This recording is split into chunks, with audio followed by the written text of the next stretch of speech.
trying to discuss about subgroups, specifically cyclic subgroups, its definition, and its properties. I am Christine, the first reporter, followed by Zohara Ismael, and the last will be Jasmine Gana. Subgroups, cyclic subgroups, definition and properties. Subgroups, a subset H of a group.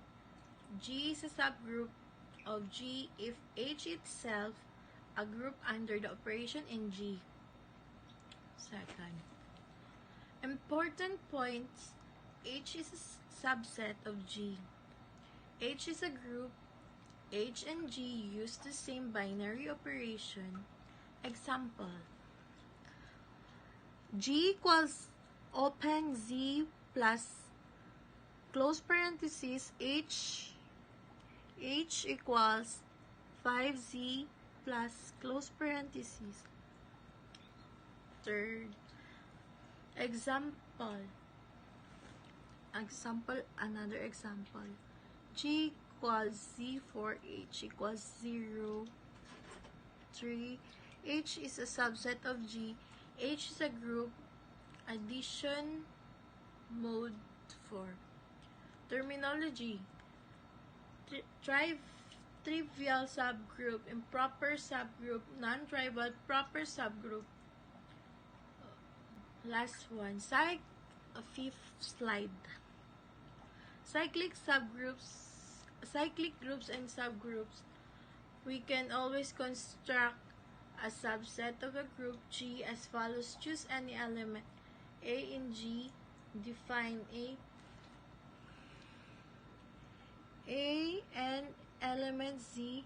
Example is the set consisting of all powers.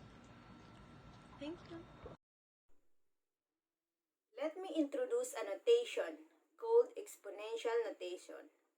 So we define this symbol A to the power of n is equal to the product of itself, where you will copy A into n times. So let's say, for example, A cubed means A times A times A. Next is A to the power of negative n.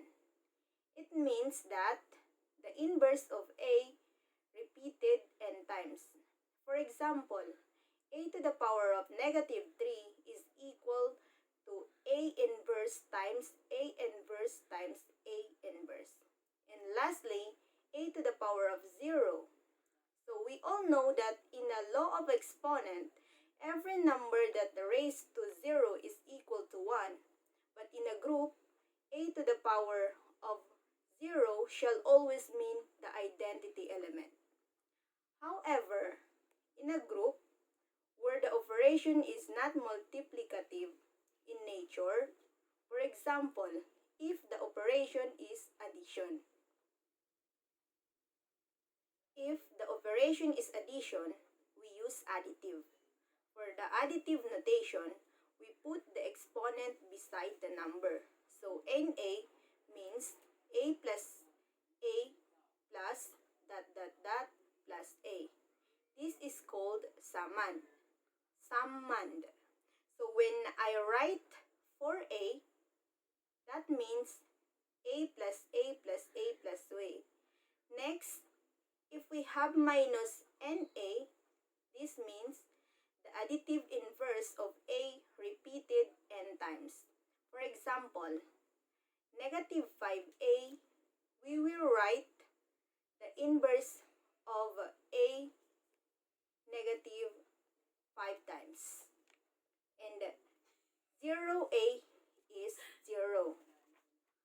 But let me clear that 0 here is the integer, while this 0 is the 0 as the identity element of 6. So let's move on identifying the subgroup under modulo addition.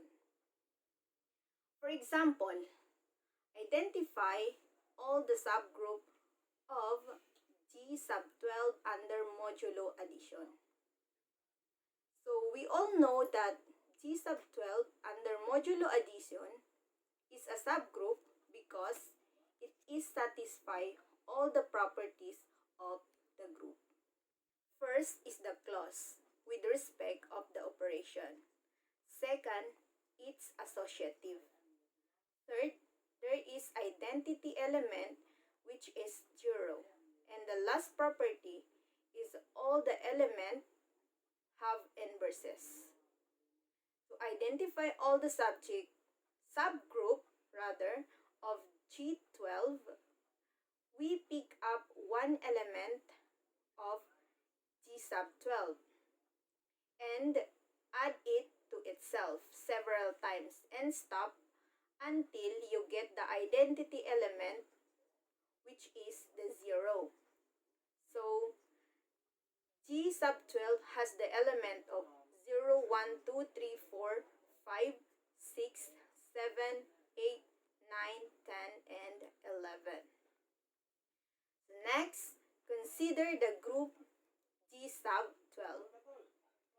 So G sub 12 consists of elements 0, 1, 2, 3, 4, 1. 5, 6, 7, 8, 9, and 10. And the binary operation is addition modulo 6. 1. For example, if you want to compute 6 plus 7, 6 plus 7 is 13. But 13 mod 12 is same thing as 13. For assurance, we can make a table for J sub 12 to confirm that 6 plus 7 is. So let's move. Consider the cyclic subgroup of G sub 5. We will look for the cyclic subgroup of G sub 5. Let's start looking at the subgroup generated by element 1. So I would start 1 and added 1, that is 2. Added 1, that is 3. Add 1, that is 4. Add 1, we get 5. But 5, mod 5 is 0. So we will stop here since we already have the identity element 0. For cyclic subgroup generated by 2, we will start from 2. 2 plus 2 is 4. 4 plus 2 is 6. 6 mod 5 is 1. 4 plus 3 1 is plus 7. 2 is 7 3. mod 5 is 2. 2 plus 3 is 5. 5. Mod 5 is 0. For cyclic subgroup generated by 3, we will start from 3. So 3 plus 3 is 6. 6 mod 5 is 1. 1 plus 3 is 4. 4 plus 3 is 5.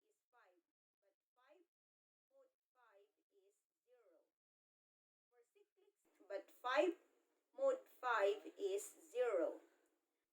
For cyclic subgroup generated by 4, we will start by 4. 4 plus 4 is 8. 8 mod 5 is 3. 3 plus 4 is 7. 7 mod 5 is 2. 2 plus 4 is 6. 6 mod 5 is 1.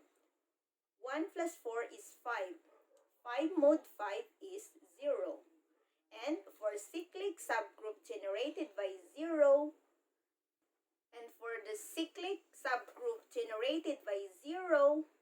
is only 0.